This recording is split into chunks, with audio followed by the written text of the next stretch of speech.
So let me ask you a question. If you're a Hellraiser fan and you got a little money burning a hole in your pocket, are the Screamin' Hellraiser kits actually worth the hunt? Because I've heard over the past few years that I've been in here that they got a love-hate relationship, you know? Some people absolutely love them. Other people say they don't really look like the actors. Now, I was recently talking to a buddy of mine, Tim, and he builds too. And, you know, he remembers hearing the same criticism as well. So it's not just me. But the funny thing is ain't neither one of us really think this is necessarily true. I mean, now, don't get me wrong. Some of the likenesses are better than others. But finally, after getting 5 of these kits together in one place, I started wondering if they've been judged maybe just a little too harsh. So let's take a look at what I consider the 5 base kits of the Screamin' Hellraiser line and answer a simple question. Are they worth the hunt?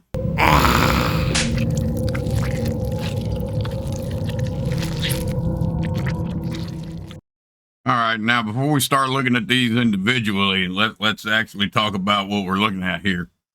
Back in the late 80s and the early 90s, Screamin' produced what would become the most extensive Hellraiser model line ever existed, at least one of them. I mean, I don't know, model-wise, I don't know of another one. Now, there were more than just 5 kits. I have the other 2 on the side. I don't have the room to put them on the table, and they're so big, quarter scale. But, you know, what most collectors would think is the Screamin' Hellraiser line. Probably the ones you come to mind, you got Pinhead, you got Butterball, and then you got the female, and you got the Chatterer, and we even got Dr. Channard over there. Now, honestly, when you see them all together, which I can't right now because they won't fit on the table, but I can see why Screamin' kept coming back to the Hellraiser line, you know. And in an old interview in AFM in '98, Richard Hammaker said, he said, with 8 kits from the film, I'd have to say that Hellraiser is our best licensed. The Cenobites are so visually interesting and so popular with fans of the film. So, you know, the films were hit as well. I imagine if you're watching this, you're probably old enough that you've seen them. But, you know, looking at the characters, I can understand why, you know. And unlike a lot of horror franchises where you only get like one monster, one bad guy, you know, this one here, they gave you an entire lineup of badass, creepy characters. You know, just an awesome lineup, you know, just wasn't one. So let's start with the big dog, Pinhead. Now, being in the hobby only 6 years or so, and information on the internet is kind of hard to find. I'm not 100% sure, but I'm going to say that he was the first kit to come out. And I asked a couple people and they said it were, so you know that's probably safe to say. Now, not only is he the face of the franchise here, but he was also sculpted by Tom Kuntz. If you've been around the hobby more than a second, you've heard that name. Now, one thing I've heard people say about these kits is, you know, they don't exactly look like the actors. And if I'm being fair, I can understand it with some of the characters in the franchise. Some of them are, some of the likenesses are better than others. But when I look at this kit right here, I don't see a generic Pinhead. I see Doug Bradley. Let's get in on it. Now, it could just be my tired old eyes, but I think that likeness is stronger than it's being given credit. And I mean, you got the costume details. I mean, they are hella solid in my opinion. Very textured. You know, the pose works. Obviously, the bottom is just the bottom of a robe, but he's standing there. And, you know, he comes with the box. You can see your stickers there to put together the box. It's got a little chain. You know, if I had one criticism of the sculpt by itself, I would say maybe the shoulders are a little broad. You know, you know, then again, I don't remember seeing Pinhead a whole lot. It's been a long time. So, you know. But if I was going to say anything, that would be my only nitpicky part. Now, what I think hurts this kit more than anything, and you know, I don't say this often, but I got to point something out when I think something's getting a bad rap for it. It is the build-up box art. Now, I don't know who painted it, and I'm not here to give anybody hell because I don't know what was going on in their life. And hey, you got your build-up on a model box cover. I don't. So, you know, kudos to you. I don't know if there's time restriction or what. I don't know anything about the situation. But in my opinion, it's a poor representation of the actual sculpt. When you put this right next to each other, it doesn't even look like the same model kit. Now, the actual sculpt looks like Doug Bradley, and the box version just does not. And, you know, I think the reason why is because I think it's the eyes and the lips. Now, obviously, he had some pink around his lips in the movie, being a human under makeup and all that, but it was minimal. I remember seeing it like when he would talk and over-exaggerate his mouth. It was very much towards the inside of his mouth. And I think the paint up like over-exaggerated this quite a bit. And if you remember correctly, Pinhead's eyes were more like his whole pupil was black, his whole iris and everything, and it took up most of his eye. And you can see on the box here, they just painted it like regular old eyeballs, showing a lot of white around the edges. And I think those two things alone can change the whole look of the face, and honestly may be one of the reasons why it developed a reputation over the years, you know, especially to some people that won't go past the outside of the box. Check it out. I did forget to mention you got to get your own pins for this. So, you know, kudos to who did build that because they did a stellar job on the pins. And he also comes with cardboard weapons for safety like the rest of them. All right, let's get on to the next Cenobite. Up next, we got Butterball. Now, according to the directions inside, they call him the Ancient One, and, you know, that seems to fit. He doesn't really seem like the kind of guy that's, you know, looking for the exercise machine. Now, according to the directions we got in there, he was sculpted by Jeff Brower. And like Pinhead kit, I think this looks pretty damn good. I mean, he's got his eyes stitched up. You know, they're hidden behind removable glasses that come with the kit. And you got his stomach all exposed like he did in the movie. You know, everything you expect to see from the details. And this one here, he doesn't come with cardboard weapons. He's got them molded onto his robe. Now, one thing I did find interesting, though, is Screamin on the box. It says removable so you can show his eyes. Now, if you notice, this dude ain't got no ears. So I don't know how you're going to get sunglasses to even hold. Now, granted, this wire is a little stiffer that I'm feeling right here. So maybe you can like dent them in, you know, so they catch in these dents and rest on his nose. That's probably what I'll try to do. But yeah, I just thought it was funny. It's like, how are you even going to hold him on there? He don't have any ears. Now, a sad reality with vinyl sometimes, especially vintage vinyl. Well, I mean, that's pretty much, I don't know if anybody's even putting out new vinyl kits anymore. But is you may get a warp kit. Sometimes you're good, sometimes you're bad. You know, I ended up bad on that one. I mean, look how, that's how big and round the hole is there. And look at that one. So I'm going to have to heat that up and push that back out and fill it when I go to build it. But that's not a problem. You know, these things have been sitting around in boxes for decades, and who knows what temperatures and what conditions they sat in. So I will definitely be reaching for the hair dryer on this one. You can use warm water if you like. I like the hair dryer. It's a little more dangerous, but to me, it gets the job done quicker. But yeah, overall, I think this is a good, solid representation of Butterball. And while he's not the flashiest one out of them, he definitely is pretty unique. All right, so let's move on to the female Cenobite.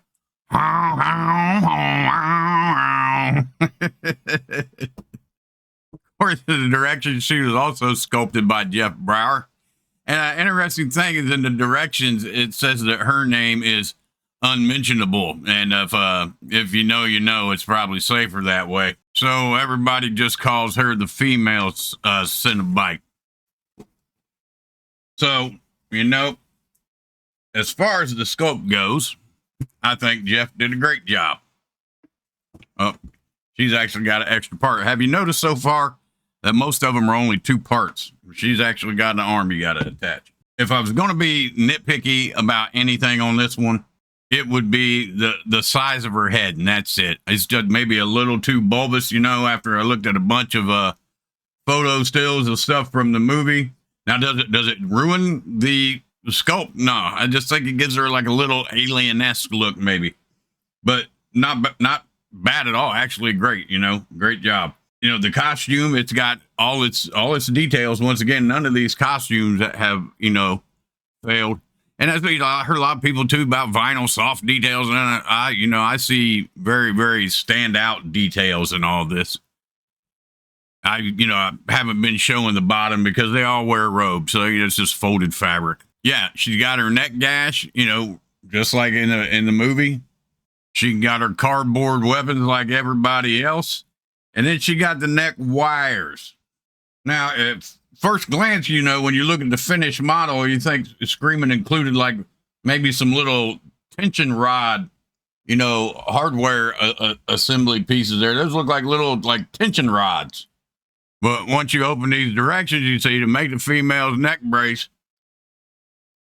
you realize they just gave you some wire and said good luck, you know.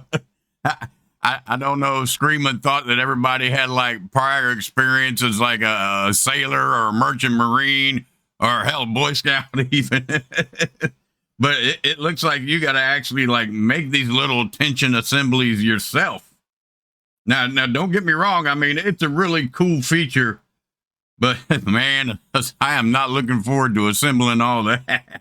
And another thing I noticed on the back of the directions is that it said to, right there, now to complete Hell's Dark Quartet. So, you know, that makes me think, was she the last one of the first 4 they put out? I wasn't in the hobby back then. I don't know. So, hey, if you know, go ahead and drop a comment, you know, let me know if she was. But overall, I think it's outstanding. You know, my little nitpickiness to me is no reason to push this kid aside. And the thing with the neck wires and stuff going on, just definitely makes this one of the most interesting ones, at least to put together, and, you know, with like accessories in the lineup. All right, let's get on to the next one. The Chatterer. Now, this guy here was the hardest one for me to track down, you know. And I remember it wasn't even maybe just a few years ago, 2, 3, maybe 4 years. These things used to be all over eBay. You know, I did a Google search, nothing. I think I found one on eBay, built, no box, leg broke off or missing or something like that. And that was it. I mean, nothing. So, you know, I'd been wanting to get these guys since I was in the hobby. And when I finally decided to go ahead and make it a thing, the least suspect to me, but he'd be the one. Now, I didn't get to go to Wonderfest, but that don't mean I didn't have eyes on the ground there. So I want to give a shout out to my buddy Tim, Ozzy, Jens, and Neil, because all these dudes was looking for this for me. And it's funny because all within like the span of, I don't know, 3 or 4 hours or whatever, they had all sent me the same picture from the same stall, Mr. Terry J. Webb. Now, I don't know if they all got lucky and just saw him off the rip, or if it's like there was no other ones there. I don't know. I wasn't there. Now, unfortunately, out of all the 5 kits that I have, this is the only one that didn't have directions. So I did some Googling, and it said that Thomas Kuntz did it. You know, the guy that did the Pinhead first one. So, hey, if you've got an old set of directions, you want to send me a copy or something, put it in the comments. We'll figure out how to get a hold of each other. I really would like to have at least a copy of directions for this one. Now, one thing that makes this one a little different is it's a limited edition glow in the dark. So if you can see right here, I got a little UV light. I mean, not that it matters. I'm going to paint him up anyways. But you can see it came with a certificate of authenticity. And it's autographed by Nicholas Vince himself, the guy that played the character. And the box lid is even autographed by him. Nicholas Vince has got a little hook chain drawing right there. So with, all that extra rigmarole, you would think that this would probably be the most expensive one out of the lineup, but actually it was not. So that's where I would like to put a special shout out to Mr. Terry J. Webb for being extremely, extremely fair with the pricing on this. And if you're watching, Terry, I just want to say I appreciate you, man. Yeah, and Tim and all the guys, you're the ones that helped me close it out. Now let's take a look at the kit. So this one, he got his little safety scythe right there. You know, I'm going to resculpt all this stuff, or, you know, make it out of some styrene, Aves, epoxy, whatever. He's got his chains, and it's for the sculpture. Well, I mean, you can see that is just spot on right there. If that ain't chatter, I don't know what is. I mean, you got all the details, the cuts, the tears, and he's got more of like the like in the movie. He didn't have a skirt. I mean, a robe. He had more of like a Geiger thing going on looking. And this one actually has arms. But, you know, like I said, most of it, well, no, I guess not. Maybe about half, you know, some attached torso and some got arms. But the sculpt is spectacular, in my opinion. Now, one thing I did find weird about this, and I don't know if it's because they made it with the glow-in-the-dark stuff, is like, it's very soft compared to the other ones. And that's funny, too, because I was talking to another buddy of mine the other day about vinyl kits, and he called these things old dog toys. So overall, I think this is probably one of the best character representations in the lineup. Yeah, I don't see anything wrong with this one at all. Now let's go on to the Space Taker. Dr. Channard. I call him the Space Taker because he's the one that would take up the most space to display. So, you know, we can get him out of here. Now, according to the directions, this one was sculpted by Jeff Brower as well. And you can see, unlike the Chatterer we just did, this guy's hard as a rock. So being old vinyl, you know, I was immediately looking for damage when I pulled this out. One of the things I very first noticed, see if you can see it right here, is right there and there. It's like dented in, and that's probably from, you know, being packaged, to be honest, because this thing, and, you know, being in heat, no big deal, no big fix. You know, heat it up, push it back out from the bottom side, slap a cold rag on it or something, cool it off real quick, fill that up. Now, another thing I noticed when I pulled this out was the size of the box. Says quarter scale. And I mean, look at the size of them legs. I'm like, that is huge. I mean, it just looks to me bigger than a quarter scale. I mean, this thing is absolutely massive, you know, outstretched arms. And that's before you go putting the hand snake tentacles in there. And it's got he had little blades coming out of the end of these things. That's what this is for. And then the directions, it actually gives you a template to use. So, yeah, my first impression was, you know, this thing ain't a figure kit. This is basically a small diorama. You know, so then I got into it. And, well, you know, the likeness is where I have the issue with this one. Now, before everybody in the comments starts sharpening their knives at me, just hear me out first. Now, before I get too nitpicky here, I want to cut Mr. Bauer a little slack, because one thing, this kit has been sitting in the box for roughly 30 years. And, you know, what I'm seeing may be a small result of relaxing vinyl over time. You know, I plan on trying to heat this up a little bit and see if I can, you know, push some of that facial structure back out. I don't know if that's an actual problem with the just, you know, time of the kit or the sculpt, you know. But in all fairness, I mean, this had to be like the hardest character to pull off. I mean, you've got a dangling body, you've got wires around his skin, you know, the suit and everything, and then you got to throw on top of it being molded for vinyl casting. You know, so that's no easy stretch right there at all. You know, but when I compare it to the face on the movie screen, I'm going to have to say that this is the weakest. The weakest out of the whole lineup is this one. And it's not because there's no detail. If anything, to me, it's like there's a little too much. Like there's too many wrinkles around the eyes and the cheeks and all that. You know, I don't remember him having all that. And it wasn't there when I looked at movie stills, you know. I mean, still a beautifully, beautifully done kit, nevertheless. You got all your detail in the suit. Once again, he's taking the Chatterer route with the tights. You got, you know, all your, all them things. Detail in the arms, the hands, you know, and the base. So, great overall. Is it enough to ruin the kit? No, obviously not. I have it. Now, on a side note here, one thing that interests me about this character, what he does to the story. You know, the first Hellraiser, we learned that these guys are bad and all that, and we get afraid of Pinhead in the crew. And then the second movie, this guy shows up, and all of a sudden I'm rooting for Pinhead? Like, what the hell? Yeah, so the fact that they came up with somebody nasty enough to make you end up rooting for Pinhead in the crew, you know, because apparently this guy's an extension of Leviathan, which is like the big god down there or whatever.